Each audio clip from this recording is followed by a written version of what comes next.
السلام علیکم ورحمۃ اللہ وبرکاتہ۔ جس مہینے کے استقبال کے لیے ہم جا رہے ہیں اور آج رات سے یہ مہینہ شروع ہوگا مغرب سے، یہ ذی الحجہ کا مہینہ ہے، ذی الحج، حج والا، جس کا ترجمہ ہوتا ہے حج کا مہینہ ہے۔ یہ ماہ ذی الحجہ کا مہینہ جب بھی آتا ہے ایک شخصیت ہمارے سامنے نمودار ہوتی ہے۔ اس شخصیت کو تاریخ اسلام حضرت ابراہیم خلیل اللہ سے یاد کرتی ہے۔ حضرت ابراہیم علیہ السلام کی شخصیت تاریخ کے اوراق میں اجاگر ہوتی ہے جب یہ مہینہ آتا ہے۔ سینوں میں حضرت ابراہیم علیہ السلام کی عقیدت، محبت، ان کا احترام، ان کا اکرام چھا جاتا ہے، اور حضرت ابراہیم علیہ السلام کی زندگی کے وہ نقوش ہماری نگاہوں کے سامنے آتے ہیں جو ان کی زندگی میں بیتے اور گزرے۔ عام انسانوں کی طرح حضرت ابراہیم علیہ السلام کی زندگی نہیں رہی۔ حضرت ابراہیم علیہ السلام کی زندگی امتحانات سے دوچار تھی۔ ہمارا اور آپ کا جو امتحان ہوتا ہے بحیثیت مسلمان، بہت مختصر امتحان ہوتا ہے کہ 5 وقت نماز پڑھ لیں، رمضان آ جائے تو روزہ رکھ لیں، قربانی آئے تو قربانی دے دے، وغیرہ وغیرہ۔ لیکن بڑے لوگوں کا جو امتحان ہوتا ہے وہ بڑا امتحان ہوتا ہے، اور ایجوکیشن فیلڈ میں جو ہوتے ہیں ان لوگوں کے لیے مثال بہت آسان، بالکل آسان ہے۔ ظاہر ہے کہ 10th کا ایگزام دیا جاتا ہے، وہ ایک مشکل مرحلہ ہوتا ہے، پھر اس کے بعد انٹر ہے، پھر اس کے بعد ڈگری ہے، فلاں ہیں، MBBS کرتے ہیں، اور پھر یا CA کے ایگزام دیتے ہیں، یا اور IAS IPS کے ایگزام جو دیتے ہیں۔ آدمی جس اونچے مرتبے پر پہنچتا ہے اس کے سوالات بھی ٹف ہوتے ہیں، وہ امتحان بھی بہت دشوار ہوتا ہے۔ بالکل اسی طرح حضرت ابراہیم علیہ السلام کی جو زندگی رہی وہ بالکل امتحانات سے دوچار رہی۔ خود اللہ تبارک و تعالیٰ نے حضرت ابراہیم علیہ السلام کے بارے میں امتحان کا بھی تذکرہ فرمایا، اور اس امتحان کی میں پورے 100% اترنے کے سلسلے میں بتایا کہ وَإِذِ ابْتَلَىٰ إِبْرَاهِيمَ رَبُّهُ بِكَلِمَاتٍ فَأَتَمَّهُنَّ۔ اس وقت کو یاد کرو جس وقت حضرت ابراہیم علیہ السلام کی آزمائش ہوئی، ان کے پروردگار نے ان کو آزمایا بکلمات، کچھ کلمات کے ذریعے سے، کچھ حالات کے ذریعے سے، کچھ واقعات کے ذریعے سے، زندگی میں آنے والے جو نشیب و فراز والے جو واقعات ہیں، ان واقعات سے اللہ تبارک و تعالیٰ نے حضرت ابراہیم علیہ السلام کو آزمایا۔ اللہ تعالیٰ نے گواہی دی ہے فَأَتَمَّهُنَّ، حضرت ابراہیم علیہ السلام نے ان کو پورا کر دکھایا۔ آپ غور کریں حضرت ابراہیم علیہ السلام کی پوری زندگی پر۔ میں تھوڑا سا نقشہ حضرت ابراہیم علیہ السلام کی اس زندگی کا جو ان کے بچپن کا تھا، اور جس گھر میں وہ پیدا ہوئے تھے وہ گھرانہ کیسا تھا، پھر اس کے بعد کیا حالات آئے حضرت ابراہیم علیہ السلام پر، بہت مختصر انداز میں آپ کے سامنے رکھنا چاہتا ہوں۔ کچھ ہم ان واقعات کو سنیں بھی اور واقعات سے کچھ سبق بھی حاصل کرتے جائیں۔ دیکھیے، واقعات صرف دلچسپی کے ساتھ سننے کے لیے نہیں ہوتے، بلکہ واقعات جو ہوتے ہیں وہ سمجھنے کے لیے ہوتے ہیں، ان حقائق کو سمجھنے کے لیے ہوتے ہیں واقعات، جن سے ہم واقعتاً سبق حاصل کر سکتے ہیں۔ حضرت ابراہیم علیہ السلام کی زندگی کئی اسباق لے کر آئی ہے۔ ہم کتابیں اٹھا کر دیکھیں، ان سے متعلقہ جو آیتیں قرآن مجید میں نازل ہوئی ہیں، ان آیات کی روشنی میں تفاسیر کا مطالعہ کریں، نبی کریم حضرت محمد رسول اللہ صلی اللہ علیہ وسلم کی احادیث کا مطالعہ کریں، تاریخ کی روشنی میں حضرت ابراہیم علیہ السلام کی زندگی کے حالات کا جائزہ لیں، آپ کو بہت زیادہ اسباق حضرت ابراہیم علیہ السلام کی زندگی میں ملیں گے۔ دیکھیے، حضرت ابراہیم علیہ السلام جس گھرانے میں پیدا ہوئے وہ گھرانہ بت پرستی کا گھرانہ تھا۔ ابا جان حضرت ابراہیم علیہ السلام کے بت ساز تھے، بت بناتے تھے، اپنے ہاتھوں سے بت بناتے تھے، بازار میں لے جا کر اس کو بیچتے تھے، بت فروش بھی تھے۔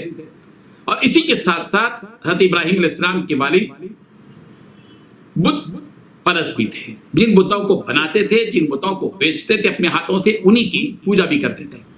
یہ بات حضرت ابراہیم علیہ السلام کو باوجود کہ آپ چھوٹے تھے لیکن ہضم نہیں ہوئی یہ بات کہ کیا بات ہے کہ ایک ایسی چیز جس کے اندر کسی بھی قسم کی کوئی طاقت نہیں ہے، نہ سن سکتا ہے وہ، نہ دیکھ سکتا ہے، نہ ہٹ سکتا ہے، نہ اس کے اپنے ناک پر کوئی چیز بیٹھتی ہے تو اس کو ہٹا سکتا ہے، ایسی چیز کی عبادت، ایسی چیز کے سامنے جھک جانا، ایسی چیز کا سجدہ کرنا، حضرت ابراہیم علیہ السلام کو یہ بات ہضم نہیں، سمجھ میں نہیں آئی ان کو بات۔ ابا جان سے پوچھ ہی لیا، ابا جان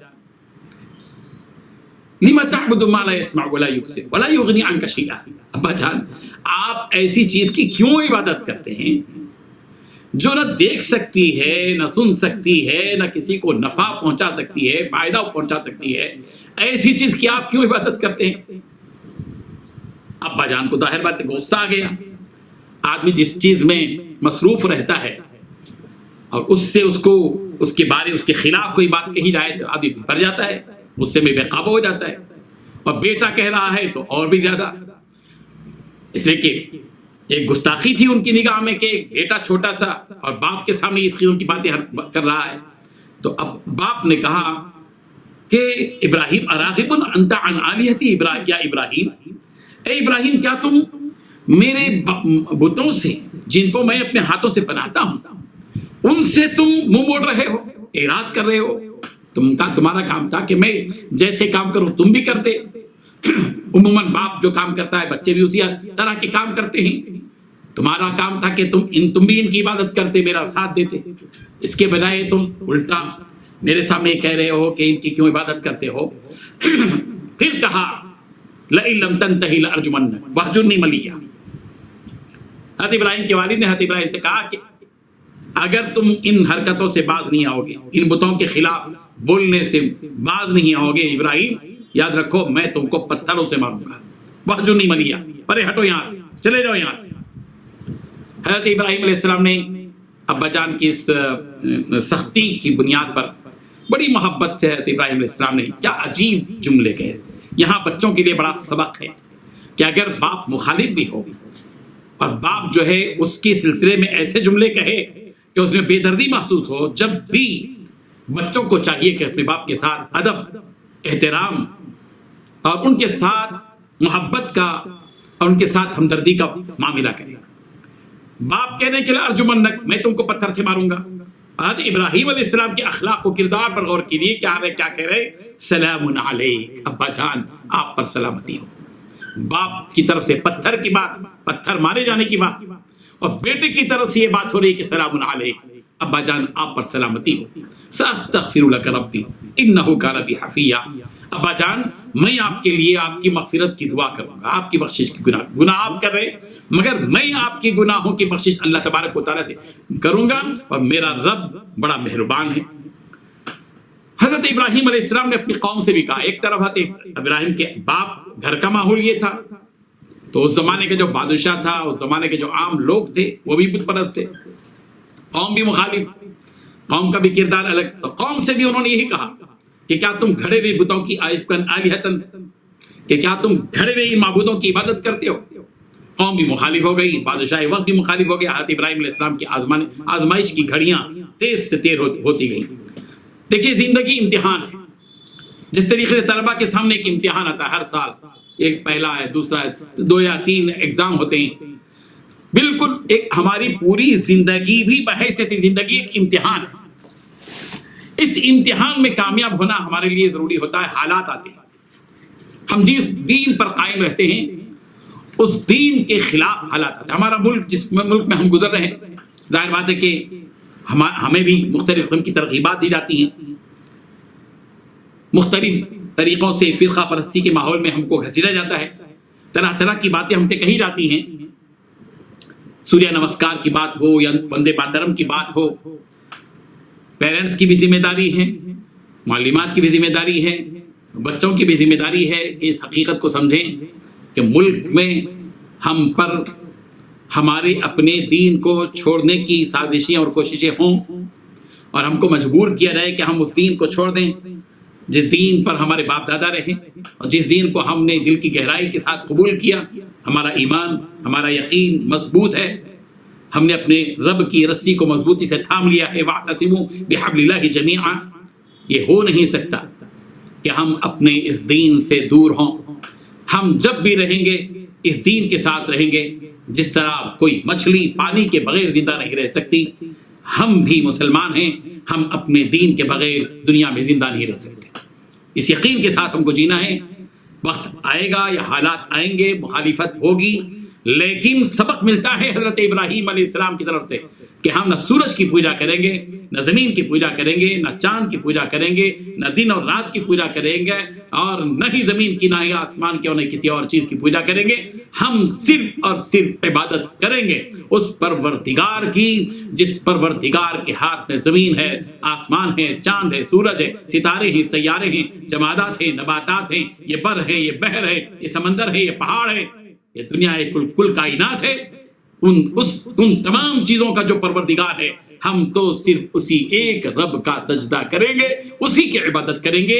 یہ جذبہ توحید حضرت ابراہیم علیہ السلام نے پیش کیے اپنی اس پوری زندگی میں، جس زندگی میں حالات آئے، مخالفت، قوم کی طرف سے مخالفت، باپ کی طرف سے مخالفت، بادشاہ وقت کی طرف سے مخالفت، ان تمام مخالفتوں کے بیچ میں حضرت ابراہیم علیہ السلام نے استقامت کا پہاڑ بن کر، ثابت قدمی کے ساتھ رہ کر صاف بتلا دیا کہ میں سب کچھ چھوڑ سکتا ہوں مگر اپنا دین نہیں چھوڑ سکتا۔ میں تو صرف قائم ہوں اس توحید کے مذہب پر، میری زبان سے شرک کا کوئی جملہ نکل نہیں سکتا، اور میرے ہاتھ اور میرے پیر اس ایک اللہ کے سوا کسی اور کی پرستش کر نہیں سکتے۔ یہ ہے پیغام۔ قوم مخالفت پر کمر بستہ ہو گئی، بادشاہی وقت ہو گیا، اور سب نے مل کر آگ بھڑکائی۔ حضرت ابراہیم ان سارے مناظر کو دیکھ رہے ہیں اپنی آنکھوں سے کہ حضرت ابراہیم علیہ السلام کے لیے زبردست آگ تیار کی جا رہی ہے، ایسی بھڑکتی ہوئی آگ کہ جس کے میلوں اوپر سے اگر پرندہ بھی گر جائے تو جل کر خاک ہو کر اسی کے اوپر گر جائے، ایسی آگ کے پر میں حضرت ابراہیم کو ڈالے جانے کی کوشش ہو رہی ہے۔ قریب سے ڈالنے کی ہمت نہیں تو منجنیق کے ذریعے سے ڈالا جاتا ہے، مگر حضرت ابراہیم ہے کہ خوش ہے، اپنے پروردگار کی طرف سے آنے والے حالات کا جو ہے کو فیس کر رہے ہیں، اور اللہ تبارک و تعالیٰ کی طرف سے آنے والے اس امتحان میں کامیابی حاصل کرتے ہیں اور اپنے آپ کو اللہ کے سپرد کرتے ہیں۔ وَفَوِّضُ أَمْرِي إِلَى اللَّهِ۔ دیکھیے، حالات جب بھی آئیں ہم سب کو چاہیے کہ ہم اپنے آپ کو اللہ کے سپرد کریں، اس لیے کہ اسی کے ہاتھ میں حالات کا بدلنا ہے، وہی حالات کو بدل سکتا ہے۔ عزت کو ذلت میں، ذلت کو عزت میں بدلنے کی طاقت پروردگار کے ہاتھ میں ہے، نفع کو نقصان میں، نقصان کو نفع میں بدلنے کی طاقت اللہ کے ہاتھ میں ہے، عروج کو زوال اور زوال کو عروج میں بدلنے کی طاقت اللہ ہی کے ہاتھ میں ہے، کمزوری کو طاقت اور طاقت کو کمزوری میں بدلنے کی طاقت اللہ ہی کے ہاتھ میں ہے، فتح کو شکست اور شکست کو فتح میں تبدیل کرنے کی طاقت اللہ تبارک و تعالی ہی کے ہاتھ میں ہے۔ ہمارا بھروسہ، ہمارا توکل اللہ ہی پر ہونا چاہیے۔ حضرت ابراہیم علیہ السلام کی پوری زندگی ہم سب کو یہ سبق دیتی ہے کہ ہم صرف اور صرف ایک پروردگار پر بھروسہ کریں، وہی ہماری مدد کرے گا۔ حسبنا اللہ ونعم الوکیل، نعم المولا ونعم النصیر۔ ہم اس جذبے کے ساتھ زندگی بسر کریں گے۔ آج ذی الحجہ آ رہا ہے، ہماری ایمانی طاقتوں میں اضافہ ہونا چاہیے۔ ہمیں حضرت ابراہیم علیہ السلام کی پوری زندگی کو پر مطالعہ کرنا چاہیے۔ ایسی کتابوں کا مطالعہ کریں جن کتابوں میں حضرت ابراہیم علیہ السلام کی زندگی کے حالات ہوں، جن میں ان کی شخصیت سے بہت کچھ لکھا گیا ہو، جن کے اوصاف جمیلہ لکھے گئے ہوں۔ ان کتابوں کو ہم پڑھیں اور ان کتابوں کو پڑھ کر حضرت ابراہیم علیہ السلام کی یاد کو تازہ کریں، اور حضرت ابراہیم علیہ السلام اس توحید پر زندگی بسر کر گئے ہیں، وہی توحید اپنے دل میں پیدا کرنے کی کوشش کریں۔ وہ توکل، وہ تقوی، وہ پرہیزگاری، وہ نرمی، وہ حلم، وہ بردباری، وہ اخلاق جمیلہ، وہ ساری چیزیں ہم سب اپنی زندگی کے اندر پیدا کریں۔ یہی ہے وہ پیغام جو حضرت ابراہیم علیہ السلام کی زندگی ہم سب کو دیتی ہے۔ آگ میں ڈالا گیا ہے، تیار ہیں اور آگ میں ڈال دیے جاتے ہیں، لیکن یاد رکھیے سبق ملتا ہے اس سے، جب ہم اپنے پروردگار کی طرف رجوع ہوں گے، اسی کے حوالے اپنے آپ کو کر دیں گے، دشمن کچھ بھی کر لے تدبیریں، یاد رکھیے کہ اللہ اپنی تدبیر میں غالب ہوتا ہے۔ اللہ کی تدبیر اور اللہ کے ارادے کو کوئی ٹال نہیں سکتا۔ اللہ تبارک و تعالیٰ جب منصوبہ بنا لیتے ہیں، اللہ تعالیٰ جب ارادہ کر لیتے ہیں، اللہ تبارک و تعالیٰ کے ارادے کو کوئی ٹال نہیں سکتا۔ کیا کہا گیا آگ کو؟ جو آگ بھڑکا دی گئی تھی وقت کے بادشاہ کی طرف سے، اس کے حکم سے پوری قوم کی نے اپنی طاقت جھونک دی تھی، مگر اس کے باوجود اللہ تعالیٰ نے کہا یا نار کونی بردا وسلاما علی ابراہیم، اے آگ ابراہیم کے لیے تو ٹھنڈی ہو جا۔ اللہ اکبر۔ حضرت ابراہیم علیہ السلام کی زندگی کے اندر کئی حالات آئے، وہ حالات بھی آئے جب حضرت ابراہیم علیہ السلام جب دیکھا اور قوم مخالف ہو گئی تو پھر اپنے پروردگار ہی کی طرف رجوع ہو کر کہا انی ذاہب الی ربی سیہدین، میں اپنے پروردگار کی طرف چلتا ہوں، اے قوم کے لوگوں میرا پروردگار میرے لیے رہبری کرے گا۔ پھر حضرت ابراہیم علیہ السلام نے اللہ تعالیٰ سے رب ھب لی من الصالحین، مجھے اولاد عطا فرما، ذریت مانگی، اولاد مانگی۔ فبشرناہ بغلام حلیم، اللہ تبارک و تعالیٰ نے ابراہیم علیہ السلام کو ایک بردبار بیٹے کی خوشخبری دی اور حضرت اسماعیل پیدا ہوئے۔ حضرت اسماعیل پیدا ہوئے ہیں، نوخیز لڑکا ہے، نو مولود لڑکا ہے۔ حضرت حاجرہ کے بطن سے اللہ تبارک و تعالیٰ نے حضرت ابراہیم کو اپنے بڑھاپے میں ایک اولاد عطا کی ہے۔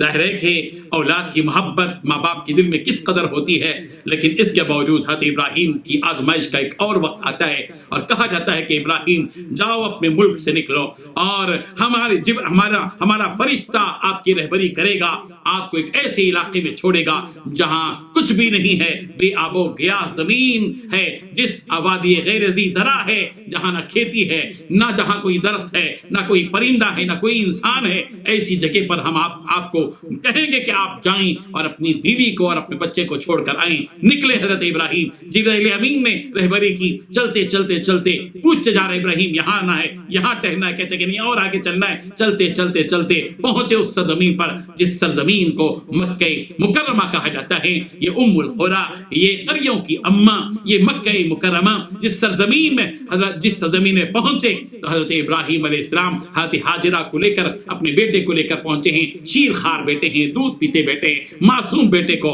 اور حضرت ابراہیم علیہ السلام نے وہاں ان کو بٹھایا جہاں آج خانہ کعبہ ہے، وہیں پر بٹھایا اور اس کے بعد حضرت ابراہیم چلنے لگے۔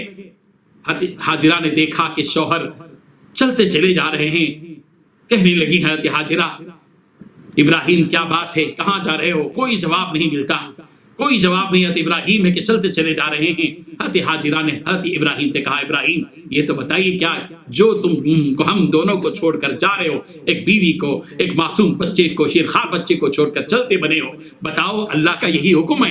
حضرت حاجرہ کو یقین تھا کہ ابراہیم تو وہی کام کرتے ہیں جو اللہ کی طرف سے بذریعہ وہی ہوتا ہے، تو حضرت ابراہیم سے پوچھ لیا کہ کیا اللہ کا یہی حکم ہے؟ کہا حاجرہ اللہ کا یہی حکم ہے کہ میں تم کو اور اس شیرخوار بچے کو چھوڑ کر چلا جاؤں۔ حضرت حاجرہ کا ایمان دیکھیے، کیا جذبہ ایمانی ہے، کیا توکل ہے اللہ کی ذات پر۔ کیا کہا اذن لا یضیعنا، ابراہیم جاؤ کوئی بات نہیں، اگر اللہ کا حکم ہے اللہ ہم کو ضائع نہیں کرے گا، اللہ ہماری حفاظت کرے گا، جاؤ آپ۔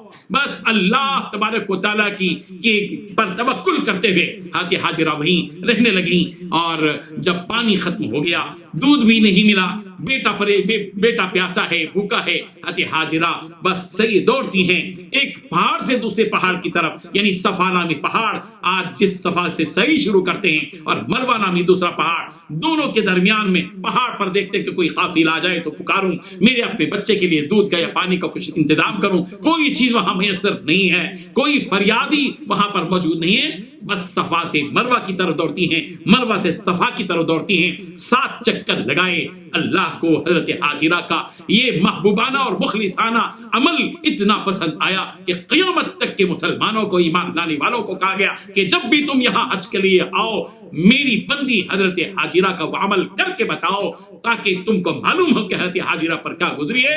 بس حضرت حاجرہ 7 چکر لگاتی ہیں، پھر خانہ کعبہ کی طرف جہاں اپنے بچے کو چھوڑا تھا آتی ہیں، اور پھر حضرت حاجرہ پوچھتی ہیں، بچے کو دیکھتی ہیں تو پھر کیا دیکھتی ہیں کہ حضرت اسماعیل اپنی ایڑیاں رگڑ رہے ہیں اور وہاں سے پانی نکلنے لگتا ہے۔ پانی آتا گیا، خود بھی پی، بچے کو بھی پلایا، اور پانی جب بڑھتا گیا تو اپنی زبان سے کہا زم زم، رک جا رک جا، بس وہ رک گیا، اگر وہ نہ رکتا تو کیا ہوتا، بس پانی بڑھ گیا۔ یہ حضرت حاجرہ کا عمل، حضرت ابراہیم کے جو زندگی کے اعمال ہیں، اللہ تبارک و تعالیٰ نے ان اعمال کو قائم رکھا اور ان سنتوں کو باقی رکھا۔ آج بھی حجاج کرام عمرے کے لیے جاتے ہوں یا حج کے لیے جاتے ہوں، وہ کام کرتے ہیں، وہ ان سنتوں کو زندہ کرتے ہیں جو سنت حضرت ابراہیم علیہ السلام نے اپنی اور حضرت حاجرہ نے، حضرت اسماعیل نے چھوڑی۔ اس کے بعد خانہ کعبہ کی تعمیر ہوئی۔ حضرت ابراہیم علیہ السلام نے جب ایک عرصہ گزر گیا، حضرت اسماعیل بڑے ہوئے۔ وہ ایک واقعہ جو پیش آیا زندگی کا، جس واقعے کو جو ہم قربانی کہتے ہیں، یہ واقعہ میں مختصر انداز میں آپ کے سامنے بیان کرنا چاہتا ہوں۔ دیکھیے قرآن مجید نے حضرت ابراہیم علیہ السلام کے اس واقعے کو جو سورۃ الصافات کی آیات نمبر 103 وغیرہ سے ہے، حضرت ابراہیم علیہ السلام نے اپنے نے خواب میں دیکھا کہ وہ اپنے بچے کو ذبح کر رہے ہیں۔ عجیب خواب تھا، لیکن عام لوگوں کا جب خواب ہوتا ہے تو پریشان خیالات ہو سکتے ہیں، ہو سکتا ہے کہ کوئی شیطانی خیال ہو، فلاں فلاں فلاں۔ عام لوگوں کے خواب کی وہ اہمیت نہیں ہوتی، لیکن وقت کا نبی اگر کوئی خواب دیکھتا ہے تو اس میں سچائی ہوتی ہے، اس میں حقیقت ہوتی ہے، بلکہ اس میں ایک اشارہ اور حکم ہوتا ہے کہ یہ اشارہ ہے، یہ حکم ہے تمہارے پروردگار کی طرف، جس نے تم کو اس خواب کے ذریعے سے حکم دیا ہے کہ تم وہ کام کر گزرو۔ حضرت ابراہیم علیہ السلام نے خواب دیکھا جبکہ حضرت اسماعیل چھوٹے بچے ہیں، شعور کو پہنچ چکے ہیں۔ فلما بلغ معه السعی، قرآن مجید نے بتایا اس کو کہ جب حضرت اسماعیل چلنے پھرنے کے قابل ہو گئے تھے اسماعیل کے ساتھ، جیسے کہ عام بچے اپنے ابا کے ساتھ چلنے پھرنے والے ہو جاتے ہیں، جیسے کہ بچے بولتے ہیں ابا میں آتا ہوں، ساتھ میں چلتے ہیں، کبھی مارکیٹ جاتے ہیں یا کبھی اور شاپنگ کے لیے جاتے ہیں یا کسی اور کام کے لیے جاتے ہیں، سیر و تفریح کے لیے جاتے ہیں۔ حضرت ابراہیم علیہ السلام کے بیٹے اسماعیل جب اس قابل ہوئے کہ وہ چلنے کے قابل ہو گئے تو اس وقت میں حضرت ابراہیم علیہ السلام نے خواب دیکھا۔ ظاہر بات ہے عجیب خواب دیکھا کہ حضرت ابراہیم اپنے بچے کو اپنے ہاتھ سے ذبح کر رہے ہیں۔ ایک دن دیکھا، 2 دن دیکھا، 3 دن دیکھا، سمجھ گئے کہ یہ تو پروردگار کی طرف سے حکم ہے، بس اپنے بیٹے کو بلا کر کہنے لگے یا بنیا۔ بنیا کا جو لفظ ہے اس میں بڑا سبق ملتا ہے۔ دیکھیے باپ ماں اور باپ پیرنٹس ہیں، سنیں، اپنے بچے کو ہمیشہ نام لے کر بلانے سے زیادہ اس کے محبت بھرے اس رشتے سے بلاؤ، بیٹے آؤ، بیٹی آؤ، بجائے یہ کہ نام لو۔ اس سے بہتر یہ ہے، اس لیے کہ ماں اور باپ اپنے بچے کو نام کے بجائے بیٹے کہہ کر پکارتے ہیں، بیٹا کہہ کر پکارتے ہیں، پیارے بیٹے کہہ کر پکارتے ہیں، تو اس کے اندر وہ رشتے کا جذبہ جاگ جاتا ہے، وہ جس میں وہ رشتے کی طاقت جاگ جاتی ہے، اس میں مضبوطی پیدا ہوتی ہے۔ ماں اور باپ اور بچوں کے درمیان میں یہ رشتہ مضبوط ہوتا چلا جاتا ہے جب ہم اپنے بچوں کو یا بنیا کہہ کر پکاریں، اے بیٹے، اے بیٹے، اے بیٹے کہو، پھر دیکھو کہ رشتے میں کیا عجیب محبت پیدا ہوتی ہے، کس قسم کی طاقت پیدا ہوتی ہے۔ حضرت ابراہیم علیہ السلام نے یہی کہا تھا اپنے بچے کو، یا بنیا، اے میرے پیارے بیٹے۔ چاہتے تو حضرت ابراہیم علیہ السلام یا اسماعیل کہہ سکتے تھے، مگر کیا کہا؟ اے میرے پیارے بیٹے، یا بنیا انی ارا فی المنام انی اذبحک، اے میرے پیارے بیٹے، میں خواب میں دیکھ رہا کہ میں تم کو ذبح کر رہا ہوں۔ اللہ اکبر۔ بیٹے کے لیے ایک بڑی آزمائش کا وقت ہے۔ آج کل کے بیٹے ہوتے تو پولیس کو فون کر دیتے کہ ابا جان ہمارے بڑے خطرناک محسوس ہو رہے ہیں، ڈینجر دکھ رہے ہیں۔ حضرت اسماعیل علیہ السلام سے کہہ رہے تھے ابراہیم میں تم کو ذبح کر رہا ہوں بیٹے، فانظر ماذا ترى، اب تم ہی دیکھ لو کہ تمہاری کیا رائے ہے، تمہارا کیا خیال ہے، رائے لی۔ قربانی میں حضرت ابراہیم علیہ السلام چاہتے تو خواب دیکھ لیتے، اور خواب دیکھنے کے بعد فوراً جب وہ سو رہے ہوں، بس ان کو شعور ہی نہ ہو، ایسے وقت میں ذبح کر دیتے، قصہ ختم ہو جاتا۔ لیکن حضرت ابراہیم علیہ السلام چاہتے تھے کہ جس قربانی کا ثواب مجھے مل رہا ہے وہ قربانی کا ثواب میرے بیٹے کو بھی ملے۔ اللہ اکبر۔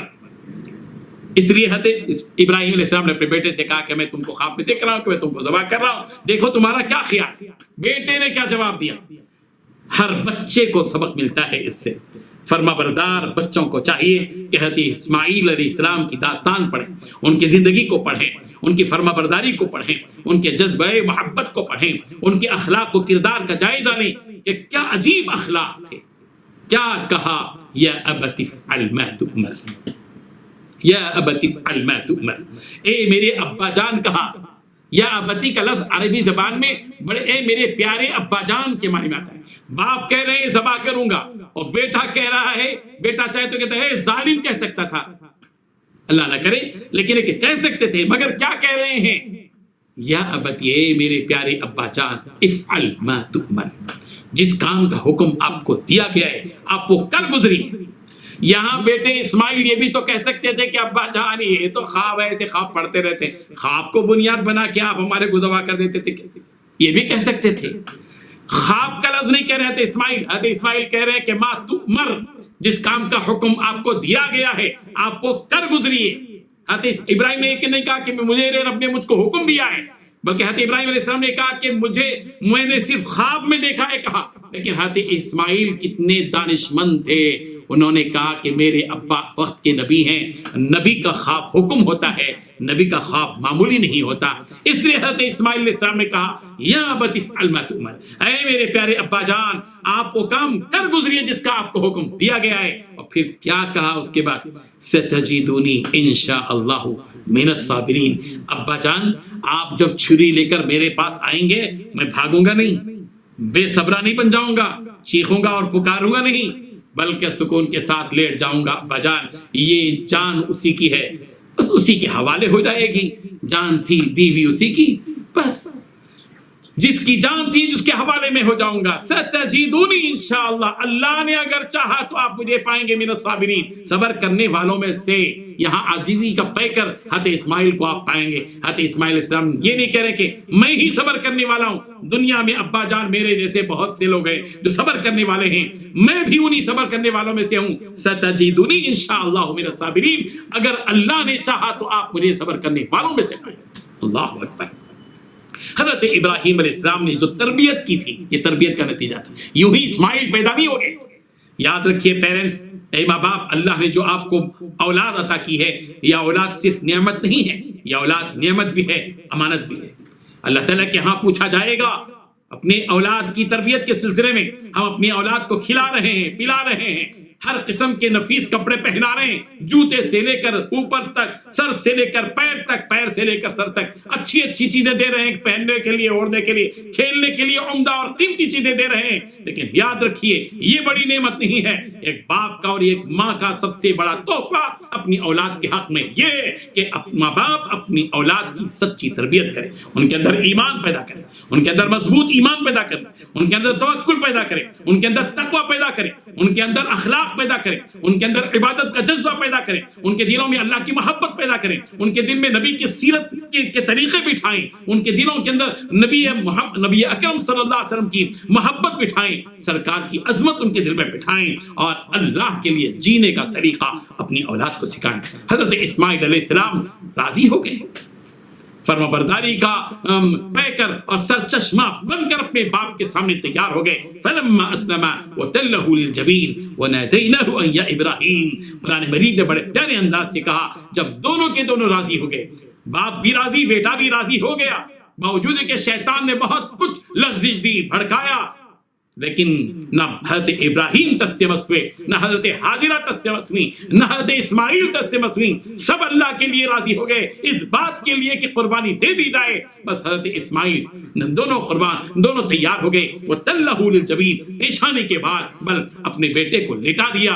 بیٹا خود ہی کہہ رہا ہے کہ ابا جان جو ہے چھری تیز چلا دیے، ایک دم چلا دیجیے، آہستہ آہستہ نہیں، میرے چہرے کو مت دیکھیے، کہیں اگر آپ میرے چہرے کو قربانی کے وقت میں، ذبح کے وقت میں دیکھیں گے تو آپ کے دل میں میری محبت غالب آ جائے گی، آپ اس حکم سے رک جائیں گے، اس لیے نہیں۔ یہ کہا، ساری باتیں کہیں بیٹے نے، تیار ہو گئے، حضرت ابراہیم نے وہ چھری چلا بھی دی، لیکن جس طرح اللہ نے آگ کو حکم دیا تھا یا نار کونی بردم وسلاما علی ابراہیم، اے آگ تو ابراہیم کے لیے ٹھنڈی ہو جا، اسی پروردگار نے چھری کو حکم دیا کہ چھری ہرگز تو اسماعیل کے گلے پر نہیں چلے گی، تو ہمارے ارادے کے ماتحتی میں ہے، ہمارا حکم یہ ہے کہ تو نہیں چلے گی، تیری فطرت تو یہ ہے کہ تو قتل تو ذبح کر دے تو کٹ جائے گلا، لیکن ہم آج تجھے حکم دیتے ہیں کہ آج تجھے وہ کام اپنا نہیں کرنا چاہیے۔ بس چھری نے کام نہیں کیا۔ اللہ تبارک و تعالیٰ کو حضرت ابراہیم علیہ السلام کا عمل بہت پیارا لگا، دونوں کا عمل، باپ کا بھی اور بیٹے کا بھی۔ اللہ نے آواز دی، وَنَادَيْنَاهُ أَن يَا إِبْرَاهِيمُ، ہم نے حضرت ابراہیم کو پکارا، قَدْ صَدَّقْتَ الرُّؤْيَا، ابراہیم تم نے خواب کو بھی سچ کر دکھایا۔ حکم کو سچ کر دکھانا وہ کیا ہے، آپ نے تو ہمارے خواب کو بھی سچ کر دکھا دیا۔ إِنَّا كَذَلِكَ نَجْزِي الْمُحْسِنِينَ، ہم اسی طرح نیکوکاروں کو بدلہ دیتے ہیں۔ پھر خود اللہ تعالیٰ نے فرمایا، إِنَّ هَذَا لَهُوَ الْبَلَاءُ الْمُبِينُ، یہ ایک کھلا امتحان تھا، بڑا امتحان تھا، کھلا امتحان تھا جو اللہ تبارک و تعالیٰ نے حضرت ابراہیم سے بھی لیا، حضرت ہاجرہ سے بھی لیا اور حضرت اسماعیل سے بھی لیا۔ پھر اللہ نے خود فرمایا، وَتَرَكْنَا عَلَيْهِ فِي الْآخِرِينَ، آنے والے لوگوں میں وَفَدَيْنَاهُ بِذِبْحٍ عَظِيمٍ، اللہ تعالیٰ کہہ رہے ہیں کیا کیا اللہ تبارک و تعالیٰ نے اطمینان کے لیے، چونکہ بیٹے کا ذبح تو نہ ہوا، اللہ نے جبرائیل امین کو حکم دیا کہ جبرائیل جاؤ جنت سے مینڈا لے جاؤ، ابراہیم کے سامنے پیش کرو۔ ابراہیم اب بیٹے کو ذبح نہیں کریں گے بلکہ اس مینڈے کو ذبح کریں گے۔ بس حضرت ابراہیم نے اس مینڈے کو ذبح کیا، مگر اجر اپنے بیٹے کو قربان اور ذبح کرنے کا ملا۔ اللہ نے فرمایا وَتَرَكْنَا عَلَيْهِ فِي الْآخِرِينَ، آنے والے لوگوں میں اس سنت کو اللہ تبارک و تعالیٰ نے باقی رکھا۔ آج بھی کروڑوں کی تعداد میں لوگ حضرت ابراہیم علیہ السلام کی سنت کو ہر اس مہینے میں ذی الحجہ کے مہینے میں ادا کرتے ہیں۔ یہ جو قربانیاں ہم سب کرتے ہیں، ایک بڑی یہ قربانیاں حضرت ابراہیم کی یادگار ہے۔ نبی کریم صلی اللہ علیہ وسلم فرمایا یہ تمہارے باپ ابراہیم کی سنت ہے، ان کی یادگار ہے، ان کو زندہ کرو، قربانی کرو۔ جتنی بھی قربانیاں کرتے ہیں اس جذبے کے ساتھ ہونا چاہیے۔ قربانی کیا ہے؟ اللہ کے حکم کی تعمیل میں ایک بکرے کو ذبح کرتے ہیں، ایک بڑے جانور کو ذبح کرتے ہیں، تو ہمیں قربانی دینا ہے اللہ کے حکم کے تحت۔ ہر چیز کی قربانی، نفس کی قربانی دینا چاہیے۔ ماں باپ کو چاہیے کہ اپنی اولاد کی تربیت کریں، ان کے دلوں میں عقیدہ ایمان کو مضبوط کریں اور وہ اخلاق پیدا کریں جو اخلاق نبی کریم حضرت محمد رسول اللہ صلی اللہ علیہ وسلم تھے۔ ایک واقعہ بتا کر میں اپنی اس بات کو ختم کرنا چاہتا ہوں جو خدمت سے متعلق ہے۔ حضرت ابراہیم علیہ السلام کی زندگی خدمت خلق پر معمول رہی، وہ مہمانوں کی خدمت کرتے تھے۔ حضرت ابراہیم علیہ السلام کا معاملہ یہ تھا کہ وہ مہمانوں کی ضیافت بہت کیا کرتے تھے۔ حضرت ابراہیم علیہ السلام کے بارے میں آتا ہے کہ کبھی حضرت ابراہیم علیہ السلام اکیلے کھانا نہیں کھاتے تھے۔ اس وقت تک دسترخوان نہیں بچھتا تھا جب تک مہمان نہیں آتا تھا۔ کب بعض مرتبہ دسترخوان بچھانے کے لیے مہمان کو تلاش کرتے تھے اور پھر دسترخوان پر بٹھا کر مہمان کو کھلاتے تھے۔ ایک مرتبہ گئے، مہمان کو تلاش کیا، 70 سالہ بوڑھا ملا، حضرت ابراہیم علیہ السلام لے آئے، دسترخوان پر بٹھایا۔ حضرت ابراہیم علیہ السلام نے جب کھانا شروع کیا تو اس سے کہا کہ بھئی بسم اللہ بولو۔ وہ تو مسلمان نہیں تھا، اس نے صاف طور پر کہہ دیا کہ میں تو بسم اللہ نہیں کہوں گا۔ حضرت ابراہیم نے کہا کہ نہیں، ہمارے دسترخوان پر کھا رہے ہیں، توحید اللہ کا نام لے کر کھانا پڑے گا۔ اس نے انکار کیا اور چلا گیا۔ اللہ تبارک و تعالیٰ کی طرف سے نداء ابراہیم، جس 70 سالہ بوڑھے کو ہم 70 سال تک بغیر بسم اللہ کے کھلاتے رہے، تم نے اپنے دسترخوان پر ایک مرتبہ کھلانے کی میں بھی جھجک محسوس کی۔ دوڑے حضرت ابراہیم اسی 70 سالہ بوڑھے کی تلاش میں، اس سے منت سماجت کی، پھر بلایا اور کہا کہ تم بغیر بسم اللہ ہی کے صحیح مگر میرے دسترخوان پر کھاؤ۔ یہ مہمان نوازی تھی۔ حضرت ابراہیم علیہ السلام بڑے مہمان نواز تھے۔ آج ہمارا حال یہ ہے کہ ہم اس وقت تک دسترخوان، حضرت ابراہیم تو اس وقت تک دسترخوان نہیں بچھاتے تھے جب تک مہمان نہیں آتا تھا، اور ہم اس وقت تک دسترخوان نہیں بچھاتے جب تک کہ مہمان چلا نہیں جاتا۔ ہم انتظار میں ہوتے ہیں کہ مہمان چلا جائے، ہاں پھر اس کی جانے کا اطمینان ہو جاتا ہے تو ہمارا دسترخوان بچھتا ہے۔ ہمارے اخلاق میں اور نبیوں کے اخلاق میں بہت زیادہ فرق آ چکا ہے۔ ہمیں چاہیے، حضرت ابراہیم علیہ السلام کا ایک واقعہ یہ بھی لکھا ہے قرآن مجید میں ہے کہ حضرت ابراہیم علیہ السلام کے پاس کچھ نوجوان آئے، حالانکہ وہ فرشتے تھے مگر انسانی شکل میں آئے تھے، اور جب آئے تو حضرت ابراہیم علیہ السلام دیکھا کہ کچھ لوگ آئے، مہمان آئے، ان سے پوچھا تک نہیں کہ تم کون ہو، تعارف نہیں، کچھ نہیں۔ آج ہم گھر کے اندر بٹھانے کے لیے بھی 100 سوالات کرتے ہیں، کہاں سے آئے، کیوں آئے، کب آئے، کیا غرض ہے، اچھا فون کیا تھا، کیا وقت لیے تھے، کیا فلاں، کیا 70 سوالوں کے بعد ہمارا ان کو داخلہ ہوتا ہے۔ پھر اس کے بعد ہم کھانے کے وقت میں اس کو چائے پلا کر بھیج دیتے ہیں تاکہ وہ یہاں بھی نہ کھائے اور بھوک مٹ جائے اور کہیں بھی نہ جا کر نہ کھائے۔ نعوذ باللہ من ذلک۔ حضرت ابراہیم کے پاس آئے نوجوان کی شکل میں، فرشتے تھے، حضرت ابراہیم کو معلوم نہیں تھا کہ وہ فرشتے ہیں، انسان سمجھا، سیدھے اندر گئے، بچڑے کو ذبح کیا اور تیار کر کے مندی لا کر رکھ دی۔ پورا بچڑا اس زمانے میں تلا ہوا یا بھنا ہوا بچڑا لا کر رکھ دیا۔ اللہ اکبر۔ قربان دیکھیے، خدمت، مہمانوں کی خدمت۔ آج چاہیے کہ ہم خود بھی مہمان نوازی خود بھی کریں، اپنے بچوں کو بھی سکھائیں۔ اپنے رشتے دار آئیں تو اس کو بوجھ نہ سمجھیں۔ ایک زمانہ تھا رشتے دار آتے تھے تو سب مل جل کر کام کرتے تھے اور جو ہے کھانا کھاتے تھے، خوشی سے کھاتے تھے۔ آج 2 آدمی گھر میں آ جائیں، ایک وقت کے کھانے کے لیے سب کو ٹینشن ہو جاتا ہے کہ کیا پکائیں گے، کیا لیں گے، چلو ہوٹل سے منگوا لیں گے، بس۔